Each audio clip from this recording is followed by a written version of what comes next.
No আপনাকে ভুল স্বীকার করতে হবে, মূল ভুল স্বীকার করতে হবে আপনাকে। আপনি ডিজিএফ এর টাকা নিয়ে তারপরে এনসিবির পোলাপানের ন্যাংটা করতে গেছেন, এটা আপনাকে স্বীকার করতে হবে। আপনি শ্বশুরের সম্পত্তির জন্য শ্বশুরের বিরুদ্ধে একটা মিথ্যা এলিগেশন দিচ্ছেন, যেটা ভয়ঙ্কর রকমের একটা খারাপ জিনিস, যেটা লোকটা সহ্য করতে পারেনি। ওয়ালাইকুম আসসালাম।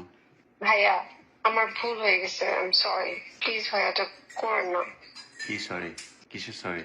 আমি আমি ভুল করছি, আমি সরি, আমারটা ভুল হয়েছে। আপনি প্লিজ কোনটা ভাইয়া কোনটা ভুল? ভুলে করেন না, আমি বাঁচতে পারবো না। কোনটা ভুল করছেন? যেটার কারণে আপনি রাগ করছেন সেটা ভুল করছি। আমি কি জন্য রাগ করছি আপনি সেটা জানেন কেমনে? আপনি জানেন আমি কেন রাগ করছি? যে ছবিগুলো আপলোড দিচ্ছেন ভাইয়া, কেন প্লিজ আমি আপনার কেন বোনের মতো। কেন দিচ্ছি? আপনি আমার উপরে রাগ করছেন, আমি আপনার আপনার কথাগুলো সাথে কি রেকর্ড করছি। আপনার সাথে কি আমার প্রেমের সম্পর্ক নেই যে আপনার সাথে আমি রাগ মান অভিমান করবো? আপনার সাথে আমার কি কোনো সম্পর্ক আছে? না না না না, আমি বললাম তো আমি আপনার বোনের মতো, বড় বোন বা ছোট বোন যেটাই বলেন। বোনের মতো হইলে কেউ ভাই বোনের কনভারসেশন নিয়ে পাবলিক করে নাকি? আমি আমি আমি 200 বার সরি, আমি সরি বলতেছি ভাই, মাপ চাচ্ছি। কিন্তু কিন্তু ইস্যু আমাকে মাফ করে দেন। কিন্তু ইস্যু ওইটা না। ইস্যু হচ্ছে যে আপনি যে গেম খেলতেছেন, আপনাকে সেইটার জন্য আপনাকে সবার সামনে সরি বলতে হবে যে আপনি আপনার শ্বশুর আপনাকে কখনোই যৌন হয়রানি করতে চান না। এটা আপনাকে স্বীকার করতে ভাইয়া হবে।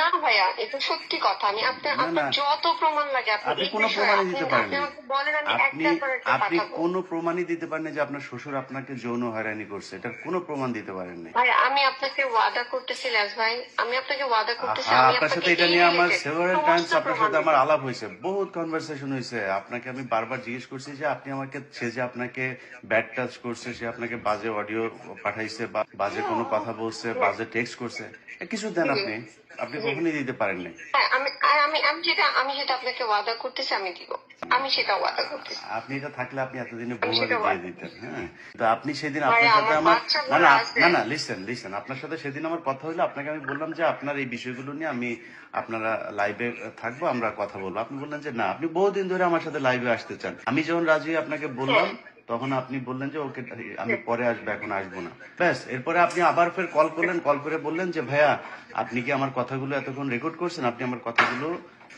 আপনি কোথাও পাবলিক করেন না। আমি দলীয় ভাবে আমরা দেখছি, এটা এনসিপি এটা দেখতেছে, এনসিপি এটা করবে। তারপরে আমি কি করছি? তারপরে আমি বলছি যে ওকে ঠিক আছে। আপনি 10 মিনিটের মাথায় এটা নিয়ে আপনি এই বিভিন্ন লোকজনকে যায় দিয়ে আসলেন, যারা কিনা এটা আমার ভুল হয়েছে। আমি মানুষের কথায় চলে আসছি, আমি আপনার কাছে হাত আপনি মানুষের কথায় চলেন না, আপনি ডিজিএফ এর কথায় চলেন। আপনি ডিজিএফ এর কথায় চলেন। নো আপনাকে ভুল স্বীকার করতে হবে, মূল ভুল স্বীকার করতে হবে আপনাকে। আপনি ডিজিএফ এর টাকা নিয়ে তারপরে এনসিবির পোলাপানের ন্যাংটা করতে গেছেন, এটা আপনাকে স্বীকার করতে হবে। আপনি শ্বশুরের সম্পত্তির জন্য শ্বশুরের বিরুদ্ধে একটা মিথ্যা এলিগেশন দিচ্ছেন, যেটা ভয়ঙ্কর রকমের একটা খারাপ জিনিস, যেটা লোকটা সহ্য করতে পারেনি, এটা স্বীকার করতে হবে আপনাকে। যেটা